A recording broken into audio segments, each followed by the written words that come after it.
papasok sa inday. Iyon po ang building namin. Building ng mga madam.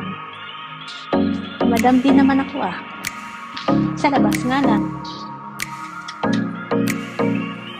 Wala na.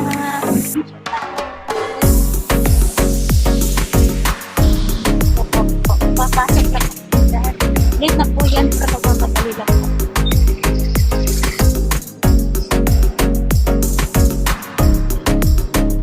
Ito po yung Napol, yung hotel.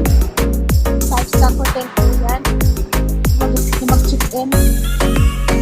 Yung dinarayo ng lahat. Kung makita, kapit-bahay ko lang siya.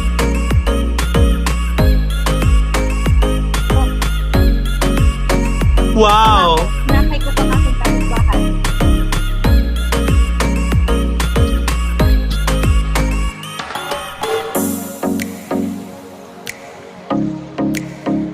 Aking kapit-bahay na ating